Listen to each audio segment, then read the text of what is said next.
Hey there man, my name is Eliezer Chiminiak and this is Ida. After traveling the world for over 10 years of my life, Ida and I decided to settle down here in Portugal. One ordinary day, we were walking around and we found this incredible plot of land in the Portuguese countryside. It's 10,000 square meters with an abandoned house. So we said, we're tired of traveling, let's build a house here to live in the future. Actually, we also bought another house in the city that's already ready to live, but the opportunity to buy this one in the countryside came up and the price was very good, so we bought this one too. To provide you some context, this is a 10,000 square meters plot of land divided in two parts. The upper part has this little abandoned house with the license to build a house, and the lower part is even larger with various fruit trees, vineyards, a stream running through and a flat terrain. However, it doesn't have a building permit. We can do small projects like cabins and yurts, but the main construction is on the upper parts of the land.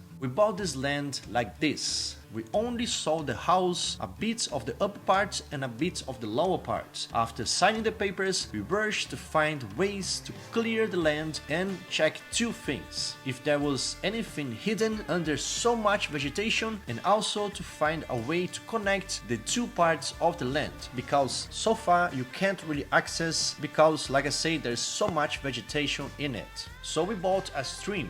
We learned how to assemble it, and then we went home to our first day of work and the first mission, clearing the land.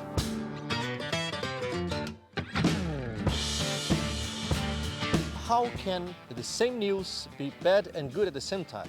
First, the ex-owner of the land cut the entrance of the land. This is the good news, but the bad news is we wanted to do this ourselves to show on the video. But yeah, let's go down and see what work he did.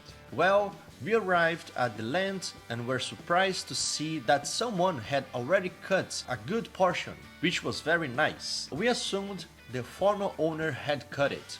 Well man, how different it is when you cut the big grass. These are some pictures before and this is after. Wow. Just like cutting your hair. But there is still a lot to be cut. So we started around the abandoned house. It's good to clear it now so we can take measurements and start the project with the architect. He told us that designing this house would take at least 3 months. So it's better to get ahead and start on this. While Eda was cutting with the streamer, I took a machete and started cutting other things, like these long branches from this tree, to get better access to the garage. After that, we moved on the most interesting part so far.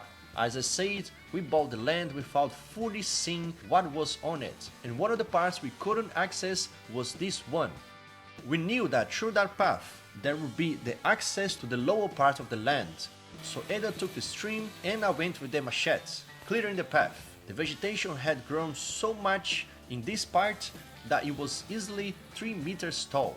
I think the last owner of this land let this grass grow for a few years, so this was really abandoned. Well, after cleaning a bit of the land, we found a ruin. That's really good because we didn't expect that, and this is really good news because that means it's another house. We can try to make a license to create a house, and that will bring more value to the place, and well, that's really good. So we're gonna clean all around this ruin to see how big it is and the structure. After about 15 minutes of cutting, we found a structure. This was a very good surprise. It's not exactly a ruin, but it is a structure. But the best part is that 5 minutes later of cutting, we found another structure. And this one you can call a ruin. Right guys, I already told you about this ruin, but we kept on cleaning, and look at this. There is another ruin, like a proper ruin right now. This wooden door, these big stones, heavy stones, and we still don't know the dimensions of this ruin, or if there is another ruin. Maybe there is, I don't know. Let's see how many ruins are here. Maybe we find a Machu Picchu in here, but yeah, let's keep on cleaning. Well, from that moment, we were very happy. This other ruin seemed quite large and with a relatively good structure. Now we need to cut around it to get better idea of its size. But then more challenges started. After this moment, we couldn't use the stream anymore because there were a lot of wires and that can really damage the stream. Plus, near the ruin there were so many tiles and wood and that can be really bad for the stream. So from that on, 90% of the work was with the machetes. But little by little, we managed to clear the path. Well, next day, actually next week, and it's been like 5 days we don't come here, so we can see that everything that we cut is now all dry and dead, and we're starting to worry about that because in Portugal they have this problem with fires during the summer, and we have no idea if the land just gets on fire out of the blue, out of nowhere, and if there is anything that we can do about it. Now that we're cutting, that everything is dry, I don't know. But the goal for today is to go around this ruin to see how big it is. I will go with the knife because of all of these wires, so it requires a knife instead of the machine, and we're gonna try to find the access to the land down there because the land like downstairs is way bigger, but there's no access. So if we do that today, that would be amazing. What makes the work more difficult is that the vegetation isn't just any vegetation.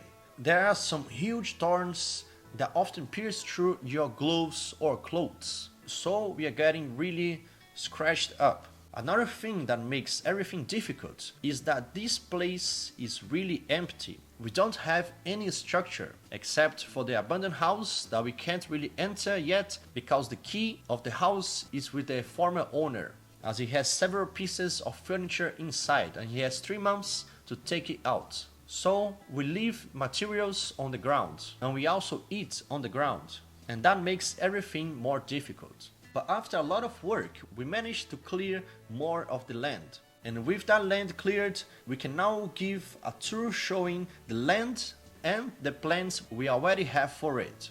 This is the access, the entrance to the plot. So the access here is really good. You have a pavement road all the way from Porto, and in the last 200 meters you have this dirt road to the plot. So okay, first project, one of the first projects we're gonna make is to put like a gravel road or anything to make this access better, because my little car here, my poor car, in a rainy day it got stuck and we needed help to push the car.